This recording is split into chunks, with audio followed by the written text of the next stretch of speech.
Hello दोस्तों, online Gurukul में आप सभी का स्वागत है। मैं हूं मनीष शर्मा और मैं आशा करता हूं कि आप सभी ठीक होंगे। तो मैंने एक चैनल बनाया है ऑनलाइन गुरुकुल क्लासेस के नाम से, जिसमें मैं कंप्यूटर से रिलेटेड सारी चीज़ें सिखाने वाला हूं, जैसे ग्राफिक, प्रोग्रामिंग और जो बेसिक नॉलेज होती है कंप्यूटर की, वो basic Excel, Word, PowerPoint, command base, advance Excel भी सिखाऊंगा, वीबी प्रोग्रामिंग भी सिखाऊंगा, CSS, JavaScript, Python, PHP, Linux, C plus plus, ये सारी लैंग्वेज मैं प्रोग्रामिंग में सिखाऊंगा। और जो ग्राफिक में सिखाऊंगा वो है Corel Draw, Photoshop, InDesign, Illustrator, premium pro और फिल्मोरा 9। ऐसी बहुत सारी चीज़ें जैसे टैली वगैरह हो गई, और भी बहुत सारी चीज़ें जो मुझे आती हैं, वो सभी चीज़ें मैं आपको सिखाऊंगा। अगर आप में से कोई स्टूडेंट इनको सीखने के लिए इंटरेस्टेड है तो प्लीज़ चैनल को सब्सक्राइब कर लीजिए। आपको मेरे चैनल का लिंक वीडियो के डिस्क्रिप्शन में मिल जाएगा, आप वहाँ पे जाके उसे सब्सक्राइब कर सकते हैं। अगर कोई बच्चा इनमें से कोई कोर्स सीखना चाहता है तो आप उसे ये वीडियो शेयर कर सकते हैं। तो आज हम पढ़ने वाले हैं नंबर सिस्टम के बारे में।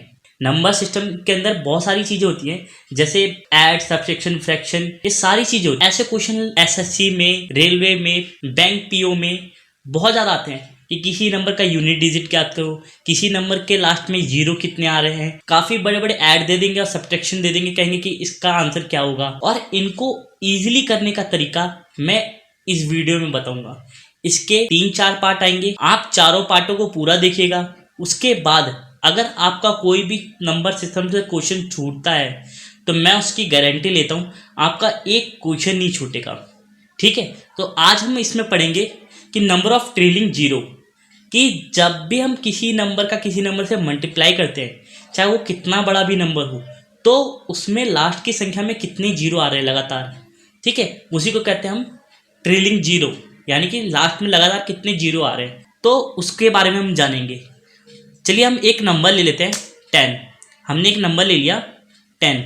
ओके, अब हमें 10 में ये पता करना है कि 10 में जीरो कितने हैं। तो हमें तो साफ दिख रहा है कि 10 में 1 जीरो है, पर हमें इसे जीरो बनाने के लिए हमें क्या क्या चाहिए। हमें किसी भी नंबर को जीरो बनाने के लिए 5 और 2 चाहिए होता है।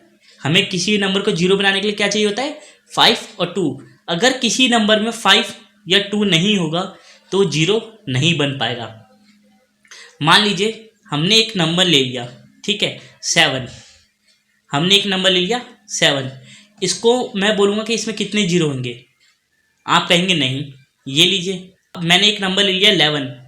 अब 11 में जीरो कितने हैं, एक भी नहीं है, क्योंकि हमें हमेशा जीरो बनाने के लिए 5 और 2 की ज़रूरत पड़ती है।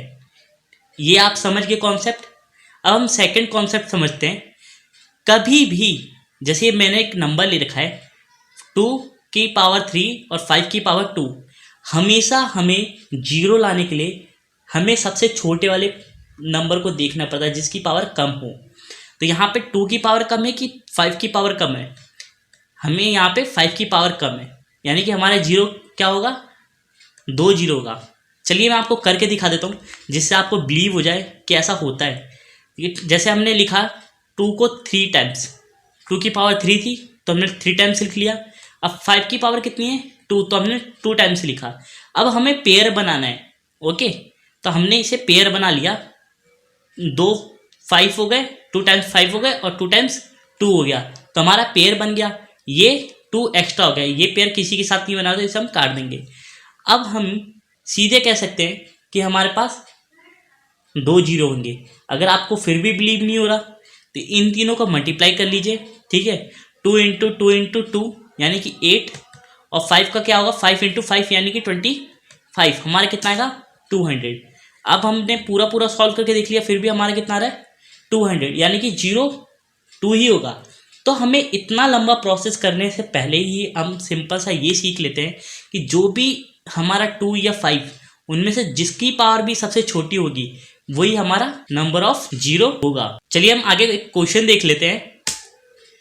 ये रहा क्वेश्चन, 2 और 5। मैंने आपको बताया था कि किसी नंबर को जीरो बनाने के लिए 2 और 5 की जरूरत पड़ती है। ये 2 और 5 पहले से ही है, इसमें सबसे छोटा नंबर किसका है, 2 का, यानी कि 145। इसमें जीरो कितने होंगे, 145 जीरो होंगे। ओके, अब ये देख लेते हैं। ये हमारा थर्ड कॉन्सेप्ट है, ध्यान रखिएगा, जितने कॉन्सेप्ट बता रहा हूँ ये कॉन्सेप्ट याद रखिएगा, क्योंकि ऐसे क्वेश्चन आ सकते हैं और आप ऐसे क्वेश्चन को करने के लिए बहुत ज़्यादा टाइम लगाते हैं, जबकि वो होता नहीं है 1 सेकंड का। 1 सेकंड का क्वेश्चन होता है, आप काफ़ी ज़्यादा टाइम लगा देते हैं। जैसे ये क्वेश्चन है, अब इसे देख के काफ़ी बच्चे टाइम लगा देंगे, इस क्वेश्चन को भी देख के लगा देते, पर ये बहुत ही सिंपल तरीके से निकल गया। वैसे इस क्वेश्चन को भी निकालने के लिए काफ़ी बच्चे बहुत ज़्यादा टाइम लगा देते, पर ये इतना लंबा क्वेश्चन है ही नहीं। मैंने आपको क्या बताया था कि किसी भी नंबर को जीरो बनाने के लिए हमें 5 और 2 की जरूरत पड़ती है। अगर 5 और 2 कोई नंबर ही नहीं है तो उसे हमें लेने की जरूरत क्या है। अगर 7, क्योंकि इसमें 5 और 2 बनेगा नहीं, 3 5 2 बनेगा ही नहीं, 7 5 2 बनेगा ही नहीं, 11 5 2 बनेगा ही नहीं। जो 5 और 2 है वही तो हम बना सकते हैं, बाकी को हमें लेने की जरूरत क्या है, तो हमने हटा लिया। अब इसे 5 की पावर क्या लिख सकते हैं, 5 की पावर 3 लिख सकते हैं। 5 की पावर हमने 3 लिख लिया। अब हमें देखना है, फर्स्ट चीज़ हमने कर लिया कि जो हमें एक्स्ट्रा दिख रहा था, जो 5 और 2 से नहीं कटता, हमने उसे अलग कर लिया। सेकंड, हमें ये देखना होता है कि सबसे छोटा नंबर क्या है। हमने इसमें ऐसे करके देखा तो हमें दिखा कि भाई 5 तो 125 है, ठीक है, 5 में 125 आ रहा है। क्या 2 में भी ऐसा कुछ है? 2 में 11 आ रहा है, यहाँ 10 आ रहा है और यहाँ पे 13 आ रहा है। मतलब 2 125 से तो छोटा होगा, है ना। तो हम इसे ऐसे लिख लेंगे। तो हम देखते हैं कि ये 125 से तो छोटा है, बाकी 5 तो अभी ये है, यहाँ पे है, ठीक है, यहाँ पे है, इन्हें ऐड करने पे ये और ज़्यादा हो जाएगा। मतलब 2 हमारा छोटा है तो उसका आंसर 2 में ही होगा, ठीक है। अब हम कभी भी किसी नंबर का बेस सेम हो और वो मल्टीप्लाई में हो तो उसकी पावर क्या हो जाती है, ऐड हो जाती है। यानी कि हमें क्या ऐड करना है, हमें ऐड करना है 11 + 10 + 13, यानी कि हमारे पास कितना आ जाएगा, 2 की पावर 34, यानी कि हमारा क्या होगा, नंबर ऑफ जीरो 34। इतना सिंपल तरीके से हो गया।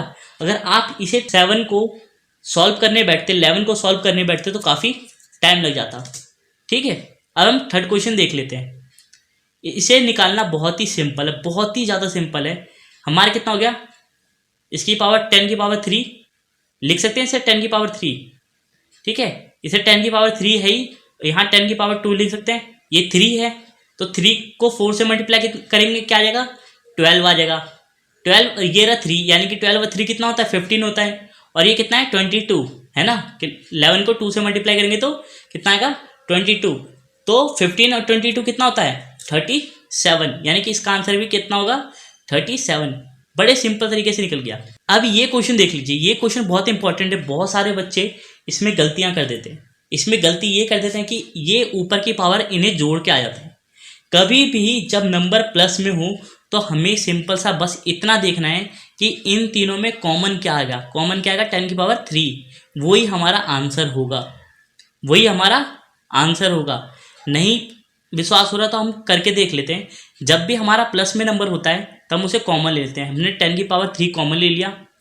अब इसका हम 3 लिख सकते थे, 10 की पावर 3, तो 4 3 12, 12 में से 3 गया तो कितना आया, 9, यानी कि 10 की पावर 9। यहाँ पर 10 की पावर हमने कॉमन ले ली थी तो ये क्या हो गया, 1। अब यहाँ पे हम 2 लिख सकते हैं, 10 की पावर 2। अब 11 को 2 से मल्टीप्लाई करेंगे तो कितना आएगा, 22। 22 में से 3 गया, कितना बचा, 19। अब हमारा ये तो कॉमन आ गया, ये तीनों आ गया हमारा। इन तीनों को प्लस करना है। इन तीनों को प्लस करेंगे तो जो ये वाला 1 है ये लास्ट में आएगा हमेशा। हम करके देख लेते हैं। मैंने इसे 19 टाइम्स लिखा है, इसे मैंने 9 टाइम्स लिखा और इसे 1 लिखा है। जब भी हम इसे मल्टीप्लाई करेंगे ये 1 यहाँ पे आएगा ही आएगा, और ये 1 यहाँ पे आएगा, और ये 1 यहाँ पे आएगा, ठीक है। और इसके बीच में 0 आएंगे। जब भी हम इसे 10 की पावर 3 से मल्टीप्लाई करेंगे तो 0 हमेशा लास्ट में लगेगा, यानी कि हमारा 0 लास्ट में लगेगा। तो इतना लंबा मल्टीप्लिकेशन करने से क्या फ़ायदा। जब भी कोई नंबर प्लस में हो तो उसमें से जो नंबर कॉमन आ रहा है वही हमारा नंबर ऑफ 0 रहेगा। मैं आशा करता हूँ कि आप सबको समझ में आ रहा होगा, ठीक है। तो हम एक और क्वेश्चन देख लेते हैं। अब ये क्वेश्चन है, बहुत ही अच्छा क्वेश्चन है, ठीक है। अगर इसे भी मैं किसी को दूंगा तो बहुत से बच्चे इसको कैलकुलेशन करने लग जाएंगे, इसको डिवाइड देंगे 143 को। 143 को डिवाइड ही क्यों देना है, ये 5 से कटेगा, 2 से कटेगा, नहीं कटेगा, हटा दो, सीधे हटा दो, ठीक है। ये क्या हो गया हमारा नंबर ऑफ 0, 1 0 तो ये पहले से ही है तो हमने इसे यहाँ लिख लिया। 10 पहले से था। अब हम देखते हैं कि सबसे छोटा नंबर क्या है। मैंने क्या बताया था पहले कि सबसे पहले हमें जो हटाना होता है वो हटा दो, फिर हमें देखना होता है सबसे छोटा नंबर क्या होगा। तो सबसे छोटा नंबर ये दिख रहा है कि 5 की पावर 2 है।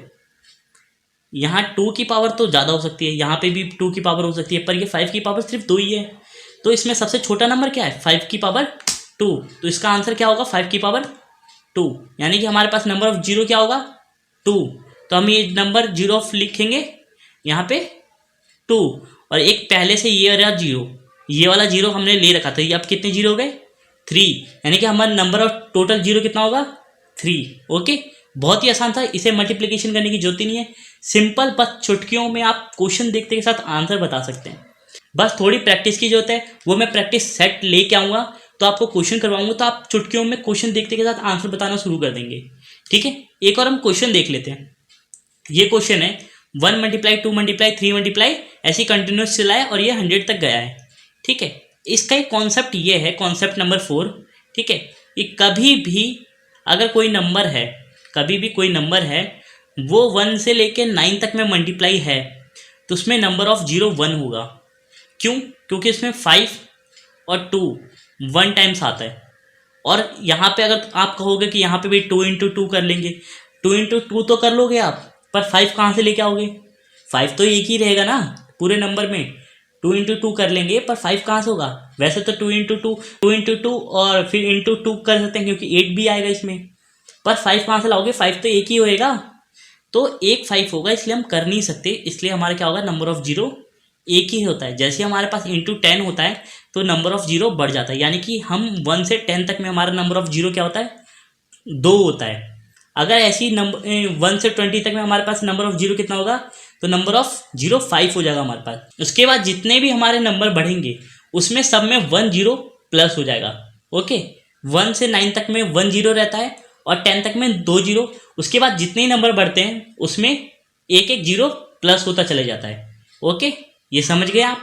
मैं एक करके दिखा देता हूँ। जैसे मान लीजिए 1 से 10 तक में 2 जीरो आया, तो 100 तक में कितना आएगा? 2 × 10, क्योंकि 10 टाइम्स है, तो कितना आएगा? 2 × 10 यानी कि 20, और प्लस में 1, यानी कि इसमें नंबर ऑफ जीरो कितना होगा? 21। आप करके चाहे तो देख सकते हैं। इसमें भी 3 टाइम्स है, तो 3 × 2 यानी कि 6, और प्लस में 1 यानी कि नंबर ऑफ जीरो कितना हो जाएगा हमारे पास? 7। बहुत ही सिंपल, आप एक बार मल्टीप्लिकेशन करके देखिएगा।